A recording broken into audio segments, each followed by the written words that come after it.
This is Goals with Soul, the podcast for visionary coaches and entrepreneurs, building your business with inspired action.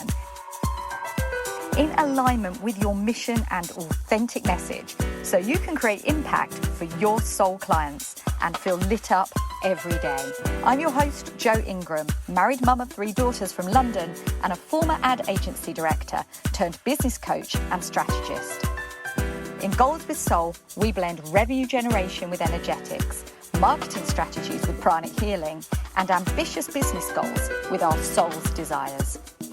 If you're looking to build your business with less efforting and more ease, this is the podcast for you. Let's dive in.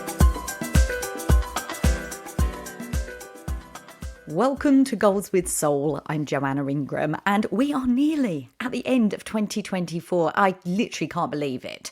Every year we say this year's gone faster than ever. Well, I do think that this year that's actually the case. It's almost like blink and you missed it because this year has moved at such a pace that I know from my experience there have been some things I really wanted to get done that seemed to just sit on the back burner, and then suddenly I was at the end of the year and I see so many people who have big ambitions and big plans for making real impact in their business and sharing their message far and wide in things like podcasting or writing the book, and never really got it off the ground. And suddenly it's the end of the year. And so you're looking to 2025 saying, this is something that is really, really important to me. And as such, I need to make time and space for it, perhaps need to bring in that expertise if you have some knowledge gaps or you need accountability or motivation. And something that really strikes me is a number of people I've spoken to recently that really want to create a book, want that written piece. I have a number of friends and acquaintances in the industry who are already best-selling authors, and I see some of that credibility that this podcast often gives myself, and the books give so many people this way of sharing their expertise so people can know exactly what their opinions are, what their stance is, how they create amazing inspiration for people, and in many cases, massive transformation. So I'm excited today that I'm joined by Danielle Perlin-Good, who's also known as the Soul-Aligned Ghostwriter. Danielle's an award-winning best-selling author who helps thought leaders leave a lasting legacy by bringing their non-fiction stories to life. And with her expertise, she helps her clients create a profound impact through memoirs, thought leadership books, and personal growth projects. She started her career doing overnight shifts at the Chicago Tribune Company and has gone on since 2008 to work on over 20 books, written countless articles, post newsletters, and more. And what sets her apart is her unique approach to writing and storytelling, because she combines mindset work with quantum healing modalities and her exceptional skills in editing and interviewing to guide her clients through this transformative process, resulting in beautifully crafted, publishable books that our clients can be proud of forever. Now, in this episode, we are going to tackle a few big topics that I know are going to be so relevant to what you're thinking about for 2025 too. First of all, legacy creation through writing. This idea of having a passion for storytelling, which leaves a legacy through meaningful and impactful nonfiction writing. And Danielle also dives into overcoming barriers to writing, discussing the common challenges that many of us face when we even consider writing a book, like lack of confidence or even feeling our stories aren't significant enough. And also, of course, where to start and the importance of connecting with your audience. We also dive into a deep discussion about integrating AI tools in our writing. And even since I recorded this interview with Danielle, my thoughts about how to integrate AI into my own and my clients' business has been front of mind. Originally feeling that it lacked integrity and it was out of alignment with authenticity, I've since found some incredible ways to have AI work for us to connect deeply with our audiences, but as ourselves. I'm going to share a lot more about that soon. In fact, I'm going to record a special episode just about that because the help that it's giving my clients is something I never anticipated. We've had literally emotional moments using AI, which is not something I ever anticipated or thought that I'd be able to share with you. And stay tuned to the end of the episode today because Danielle is going to share her practical advice for any aspiring authors out there. And if you are ready to connect more deeply and resonantly with potential clients that you most want to work with, I currently have 2 spots open in January to join me in my 4-week messaging intensive. I'm going to drop all of the details in the show notes. And whether you've been considering working with me for a while or just something that's just dropped in lately, book a call with me and let's discuss how this can work specifically for your brand, your business, your offers, and your personality. And so today, let's dive in. Danielle, welcome to Goals with Soul. Thank you so much for having me today, Joanna. I'm so happy to be here. Oh, and I'm happy to have you because there was a word that just kept buzzing around my head recently. And I know that today we're going to cover it. This word is legacy.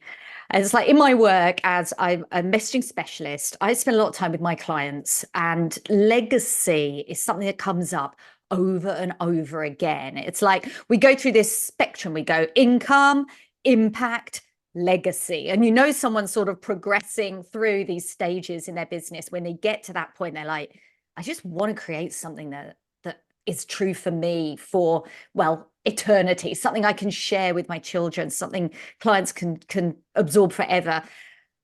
Right, let's get into it. Tell me why you got into this business of really helping people create legacy. I love that question, Joanna. I have always been interested and intrigued by people's stories. And I have a background in writing and editing. I have a journalism degree. Was one of those kids growing up that always wanted to be an author, always wanted to be a writer. And I was always so interested in understanding why somebody is making decisions that they're making and what those decisions are leading them towards. To me, legacy is a lot to do with success as well, and what somebody deems a successful goal, a successful outcome. It could be something small, it could be something large. Several years ago, I was nursing my son at 1 in the morning, and I was listening to an audiobook, and I had this spiritual awakening, I call it, where I heard somebody tell me I needed to become a book coach. And the first couple of clients I got were actually from my synagogue. And I was absolutely enamored with their stories and continued to utilize my writing and editing skills in book coaching. And then I noticed that there was a gap in the marketplace with ghostwriting. I was meeting so many people who wanted to write their own story, but they didn't have the time to do it. They didn't know how to organize their content. They didn't only need a coach or an accountability partner. They truly needed somebody to not only walk them through, but also write for them. So, what I've been doing the last several years now is I interview my clients. A lot of my clients are speakers and coaches, and they're people who say to themselves, I know I want to leave something behind for my audience, for my children. It could be a number of different goals and a number of different ways that they deem legacy as a success. And what I like to do is go over what those goals are towards the beginning of a relationship, and then understanding what type of support somebody needs in order to leave their legacy and understand what that means to them. I love that. You know, it's like this idea we've all got the story in them. And to some degree, you and I both work with stories. You know, I work with it in the messaging side, and you work with it to actually create the written piece in that long form way. And, you know, it strikes me, it's like legacy is something that is quite a high goal. But actually, this idea of having a book is something that comes up over and over, even for many of us at early stages in our career path and in our business, because it's like a book is a phenomenal lead magnet as well. It's like, you know, I work with clients, we're trying to always create trust signifiers, right? And I talk to long form content a lot. I have this Goals with Soul is one of the places I put my heart and soul into creating a way that people can really hear what I talk about in depth. I write Mm. articles, other people make video series, and other people write books, Yeah. right? And it's like, look, here, read my book. Here, have a gift. Have the audio book. Have this. And being able to share what you teach in such a long, in-depth way is really something that's invaluable for so many. So here's a question. Why do people not all do it? Why haven't we all got a book? You must Mm, meet people who all want a book. Why haven't they yeah. already got it, right? Yeah. So a lot of times I hear a couple of things when it comes to that question. Sometimes people come and they say, I have had 5 different people tell me that I should write a book over the past 10 years. And they say, I know I have a lot of stories. I just don't know if anybody cares about what I have to say on this subject. Or I don't know if anybody needs to know my take on this idea. So, what I'd say to that is there are a finite number of ideas that are in the world, they recirculate constantly. But what all of these unique books are is we put in our unique takes on those ideas with our own experiences combined with credible research from primary sources. That's how we get a great book product. And a lot of times people are so lost in the process and they don't know where to start. That's another question I have very frequently is I don't know where to start. Where am I supposed to start? I have no idea if anybody wants to hear, all of these things. And I always think that it has to do with confidence. And if you are not confident about your idea or your take on this grander idea in the grand scheme of things, then how is your target market going to know, like, and trust you and develop that credibility and develop that relationship that you want them to have with you, no matter what field you're in, or no matter what service or product you're providing? A lot of times people are writing books for business funnels. That's not always the case. A lot of times people are writing memoir because they had really interesting stories or they went through traumatic events in their lives and experiences. And they feel like they can really help other individuals by sharing their story. And I know they can. But if somebody says, I don't know if, that is a key indicator to me that the confidence level isn't there yet. We can get it there, but it's not at where it needs to be in order for the material to come out and be vulnerable. That's really interesting. You talk about the material needs to be vulnerable.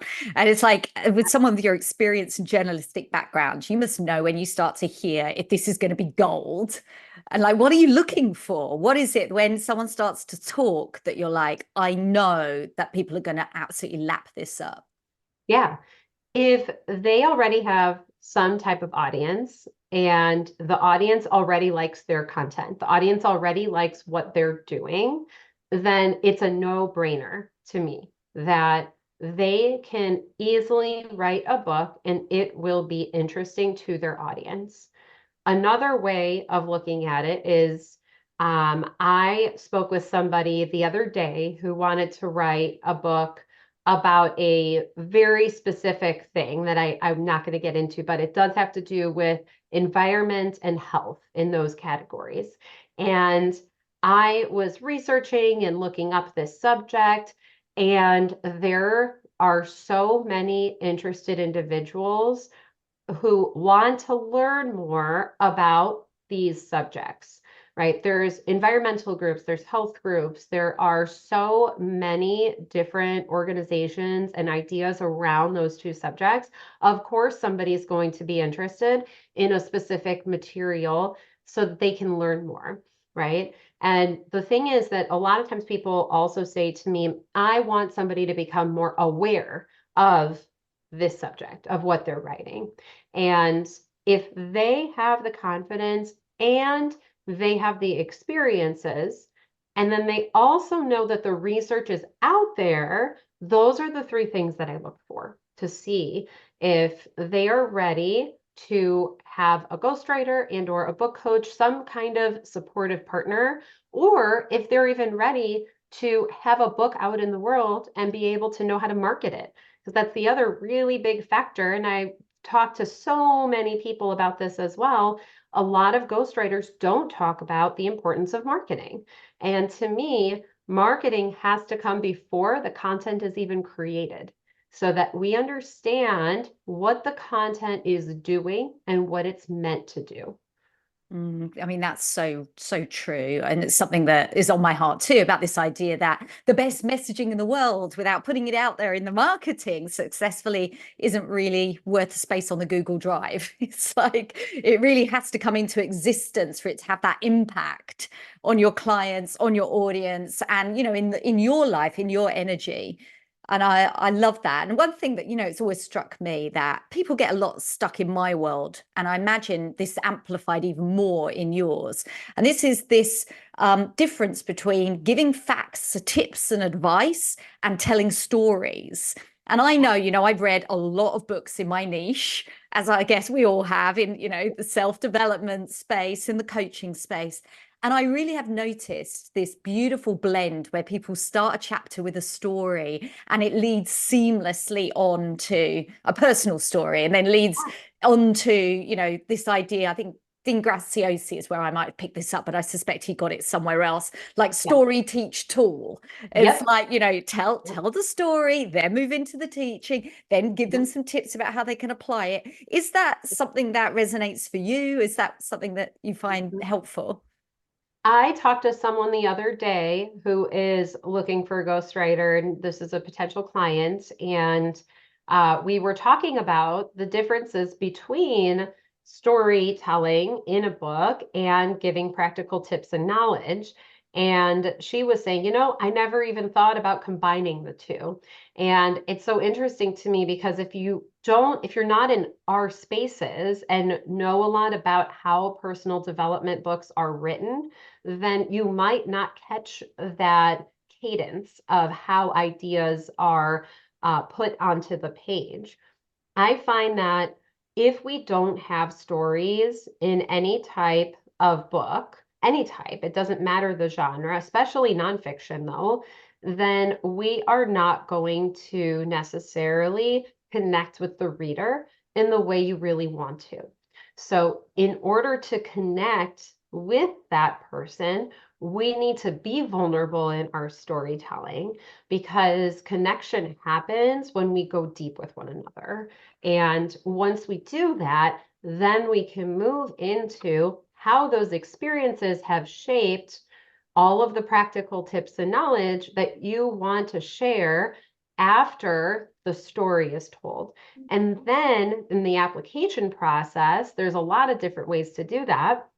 And one of them is to figure out what you want the reader to do after you show the story and the practical tips. So, do you want the reader to follow you in your group program and possibly learn more about that and then join? Do you have a course? A lot of clients want best-selling books because they're speakers and they want to have more speaking engagements and be able to showcase their knowledge in that way. So it's really important to talk about how those are structured in the outlining process. I love how you think about all that ahead of time, which, most people who want to write a book kind of blunder into it with a blank page on the screen and go, Yeah. hey, I'm going to write a book. But the reality is, particularly now, there's so many people leaping into this space that you have to have a strategy and kind of Yeah. pre-think how you're going to do it. And, as you're talking about that, blending stories, it made me think about how oftentimes we think that our story has to be like the biggest impactful thing in the world. And I realized, as I've been sharing a lot of my own stories here on Goals with Soul, and often very vulnerably over what I think I've got about 170 episodes, of which more than half are just me monologuing, right? And I realized that, yeah, I'm more than happy to tell vulnerably my story of nearly dying in childbirth and traveling 11,000 miles to pick up my surrogate twins from California, right? These are big stories. Yeah. But, some of the stories that resonate most and get the most reaction are Yeah. much closer to home. The story I told of trying to choose a paint color for my bedroom and feeling like the universe was guiding me, right? Yeah. In choosing a paint color. And this story filled up a whole episode. And loads of people were like, oh, I loved that episode, Yeah. and Yeah. sort of the realization that small stories can have big meaning. Yes. You don't have to have a background of the worst trauma that you're prepared to lay out in all gory No. detail, which I think a lot of us think if I'm going to write a book, either A, my stories aren't big enough, or B, I don't want to share as much Mm. about that story as I think I would need to. Yes, that is such an excellent point. I find that a lot of clients don't think about their experiences in that way. And that's where they say, I don't have enough interesting stories. But the thing is that we all experience those interesting stories and we all have a different idea and a different take on what an interesting story encompasses. I mean, you can go on a walk and you can I heard the term a couple years ago called a writer's walk. You can go on a walk without headphones and you can observe what's around you. And it's a really great way of getting present and thinking about the very small experiences that you're having on a day-to-day basis that can really prove that you do have those experiences to write about, right? And going on those walks and looking at how the leaves are changing if you're in a climate where there are seasons.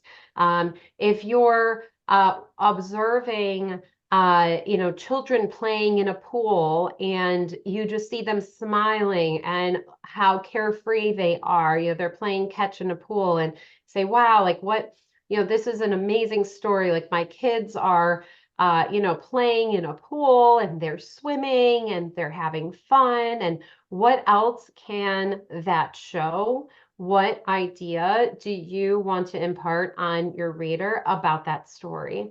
And yeah, you're right. It doesn't have to be a huge story. I mean, I've worked with tons of individuals who unfortunately have had very traumatic experiences, foster care, sexual abuse, just really horrible things.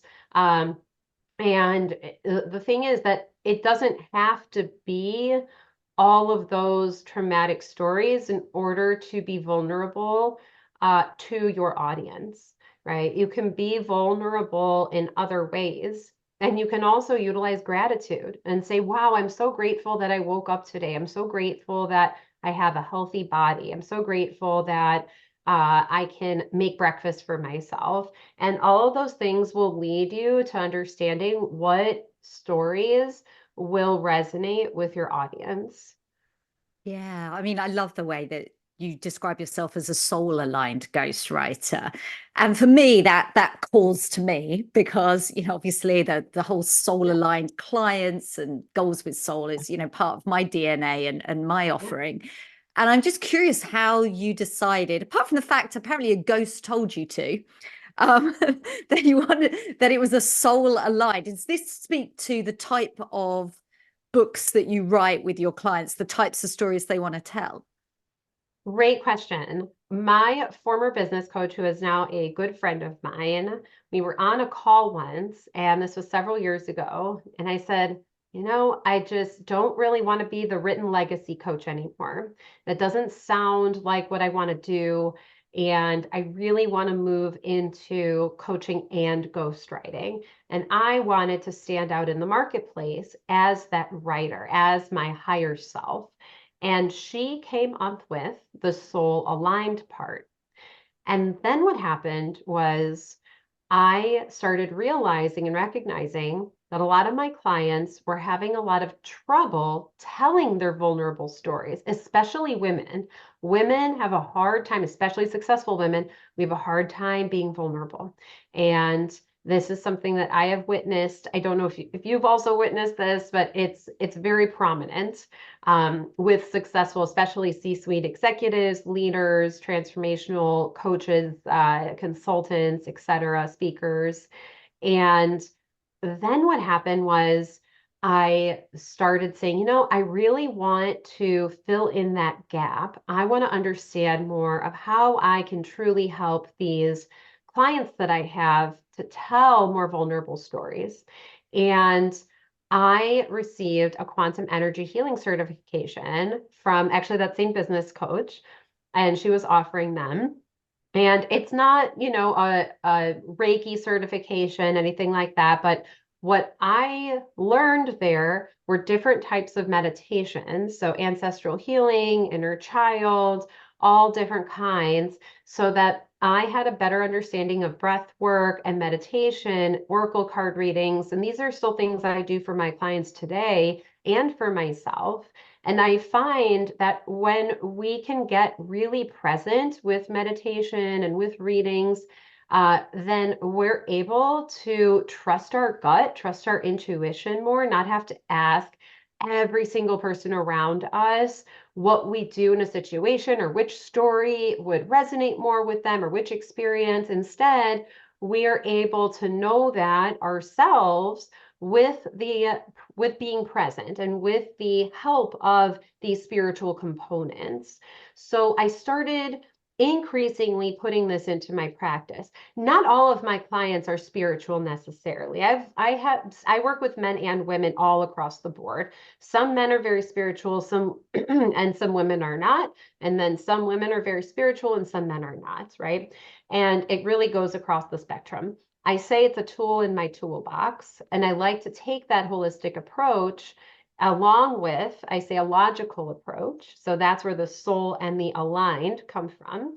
And the logical approach is where we have to talk about those tangible and tactical pieces like deadlines and deliverables so that we can be in the now and be in the present. But I find that interview sessions are so much more valuable with my clients when we're able to be present. So what I'll look for, the other day, I had a client who came on Zoom and she had a really rough weekend and her shoulders were hunched and I could tell she was just really, really stressed out. And we had a lot of interviewing and a lot of work to do. Said, you know what, let's take 5 to 10 minutes. We're going to do some deep breathing exercises and we're going to just get into the present moment here so that we can really get some good work done. And we did. And that's why I find that having that holistic methodology can be really helpful and beneficial to the writing process. I'm with you 100%. I mean, there's a lot of parallels. I mean, similarly, Yeah. I've done my pranic healing and breathwork certifications, and I bring that into my messaging work Yeah. because the people that are really called to work with me are soulful and spiritual, and they know that divining intuition is going to be such a helpful tool to help them really express themselves. And, Yeah. whether that's in writing a chapter of a book or whether that's in creating a piece of content or some sales page copy, whatever it Yeah. might be, the more authentic and the more resonant you can be, the more impact it's going to have on your desired Yeah. audience. I think Yeah. that's so powerful and so beautiful. And I'm going to like pivot my question a little bit right now. I hope I don't catch you off guard. I'm sure that I won't. But I saw an ad that really turned my head on Facebook a couple of weeks ago. And they were talking about how this is an untapped market. No one's making money here right now, but they should be. Click here, and it's occasionally I do, and I did. And I followed the link over to some very ordinary looking lady talking about how she has set up a company writing books specifically for Amazon. I suppose Yeah. we could describe them almost as large PDF Yeah. books, right? Yeah. Ebooks Yeah. or whatever you Yeah. used to call them. Yeah. And basically they do a load of research, they find the niches, they find, they have all these different check boxes to help them find where you're most likely to be a success. And then they use AI to actually write the book. And of course, they'll show you how and all the rest of it, and then they'll help you market it. I was I was quite impressed actually by what they were saying because they had all this add-on about Audible is a whole other area that's completely untapped and so on. And what I would, as someone that writes from the heart Yeah. and writes, with the human spirit in it, and we're in a world where AI is obviously competing in so many spaces right now. Yeah. What's Yeah. your take on the whole AI book writing thing Yeah. and Yeah. like pros, cons, your own personal Yeah. opinion? Love to know. Yeah. Great question. So a lot of ghostwriters, I feel, who I know, are very afraid of AI and will not step foot in it, will not go to ChatGPT at all. And I think it's a mistake. I think that ChatGPT is only going to get better. I think there's going to be AI tools that are going to get better. I also think at the same time that critical thinking will not diminish and go away entirely. And to me, I don't truly believe that AI at this point can write a full book with somebody's human experiences.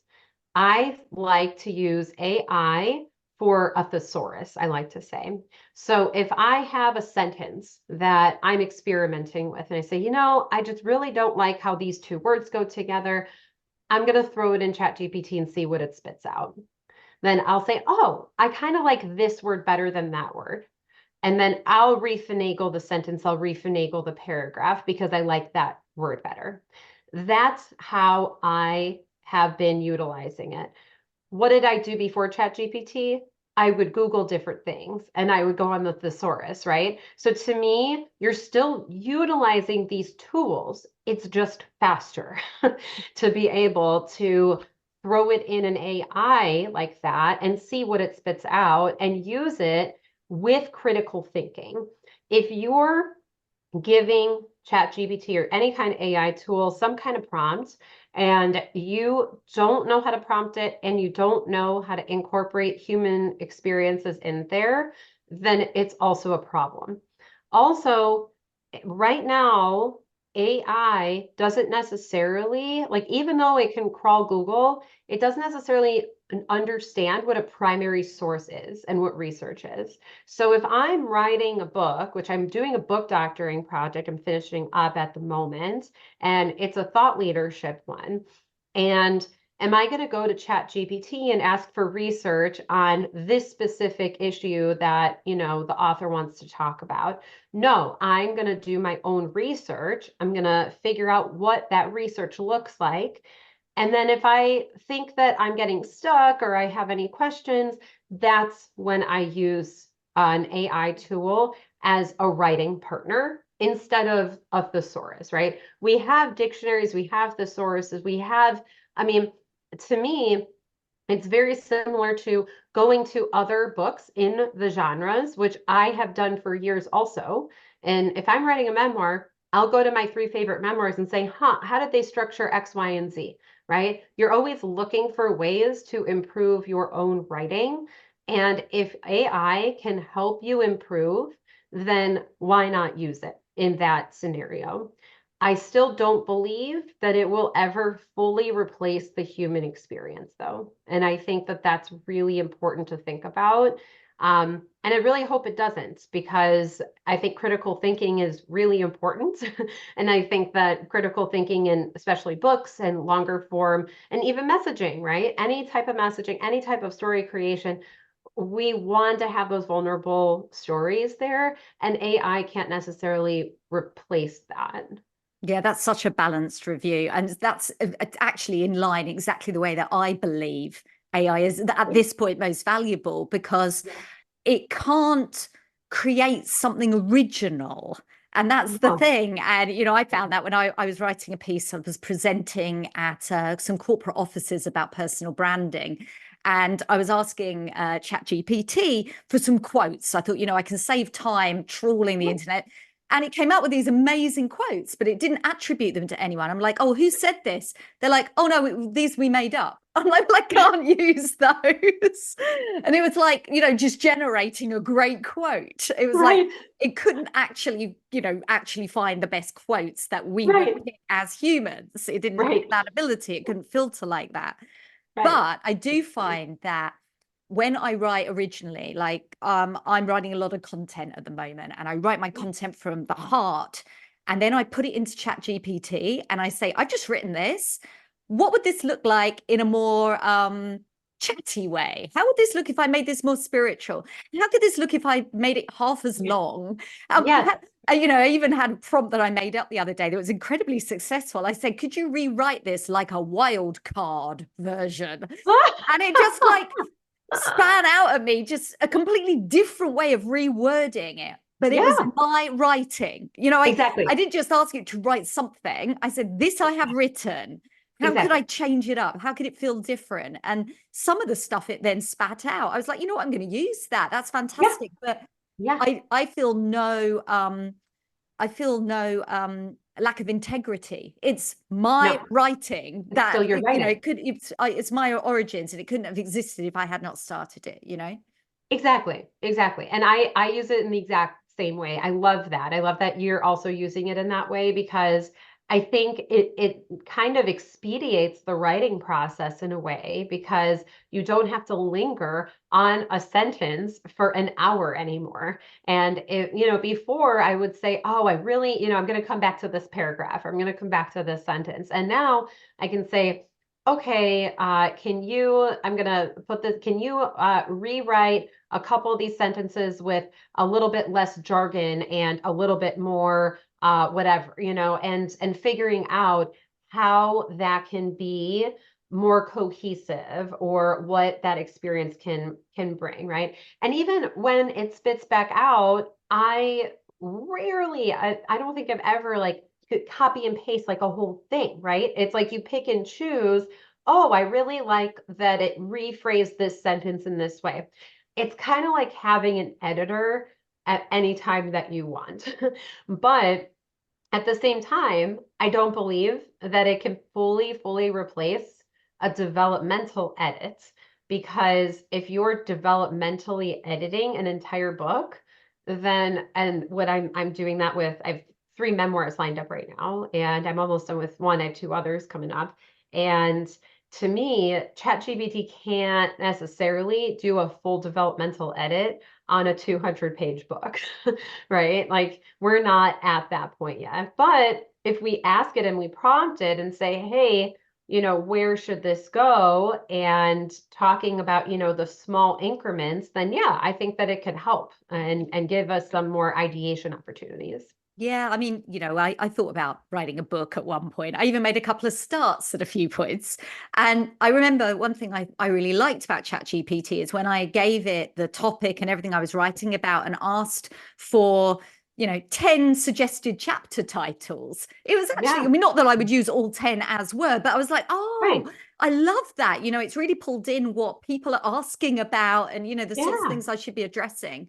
But like you said, actually creating the content and the stories is another level. And you mentioned earlier the fact that you interview, yeah, and it's like that piqued my interest because I know I've worked with as clients and as colleagues a lot of book coaches. yeah, And I know the work they do is valuable, and people really do within that time frame with that accountability and that yeah, guidance create the book. yeah. But the fact that you interview, it sounds like another level, and I'd love to hear a bit more about that process, kind of what it brings out of your clients. Yeah, I love that. So in the beginning of for both book coaching and ghostwriting, I have an onboarding week and I have 2 mini VIP days where we meet for 2 hours on 2 separate days. Usually there's a day or two between those 2 sessions so that we can kind of let our thoughts simmer and see what we want to do in the next couple of hours. The goal at the end of the onboarding week is to have a crystal clear outline. And once we have an outline, then we have more of an idea of where those stories go, where those practical tips go, what applications, what we're doing, right? And from there, we meet on a weekly basis for at least a few months. And then they also have like WhatsApp or Voxer access to me, right? So we kind of choose the communication tool and we stick with it. And during those weekly interviews, or weekly sessions, I call them weekly interviews because that's what they are, is I am talking about 10% of the time and they're talking 90% of the time. So what I'll do is I'll listen. And a lot of times in our society now, people don't listen to each other. And the mark of a good coach and ghostwriter, I believe, book coach and ghostwriter, is the ability to listen to the client and really understand what they're saying and ask the right follow-up questions. And that's what I like to do with my clients. Do we always use all the information that's talked about? No, not necessarily. But sometimes that information will lead to another conversation that needs to happen in order for us to write that next chapter or write, a story in the next chapter. So to me, having those interviews is really critical so that I can understand, especially in a ghostwriting capacity. So I can truly understand what they want to share and I can understand their tone and their voice because a good ghostwriter also needs to understand how somebody talks, how they speak, and how they write. And a lot of books now are written in a way that people talk, right? A lot of the personal growth, personal development books are written in more of a not as in a serious matter, right? Yeah. It's not like how it used to be. It's more, It's like a conversational it's tone, more isn't it? Yeah. conversational. Yeah, it's a conversational tone. So if I don't know how they would have a conversation and how they would talk about their work, then how am I supposed to write in their voice? Right. So that's why I've set up my systems in the way that I have so that I can truly understand what they want to say. That's really powerful. And I can see the value in that for so many people because, having all of your thoughts in something tangible, something, Mhm. solid to hold a book is Yes. something that kind of takes us back pre-AI, pre-internet, all the Yeah. way back to, today just holding a book just Yeah. feels so thrilling to some Yeah. degree, and Yeah. right, just I'd love to know this kind of as before I wrap up. Does everybody really have a book in them, in your view? Or are there some people where it's just like, you just don't have a book in you right now? I think everybody has at least one book in them, but there's a caveat with that. Sometimes people come to me and say, I know I have a book, but I think it's a romance, or I think it's a different type of novel. Oh, no, it's women's fiction. Oh, no, it's personal growth. Oh, no, it's memoir. And trust me, I have talked to people who are all over the place with that. So, yes, to answer the question simply, yes, everybody does have at least one book inside of them. But a lot of times people are confused about what that book is and who that book is for. And um, if it's a book that they want to share, right? Is it a memoir that's for their family? Or is it from journal entries? Because that's a perfectly acceptable, wonderful thing to do if you want to write a memoir and have it be for your family. That's great. But is it for your family or do you want to do something else with it? Right. So that's what I would like everybody to think about is who is the book for? If you're writing journal entries or diary entries, it's not a book. You're writing your feelings, which is also important, but that's for you. That's not for somebody else. A book has an audience and it can be anybody, right? But it has to be somebody. So that's what I like to talk about. And if you don't have an audience, then you don't have the book.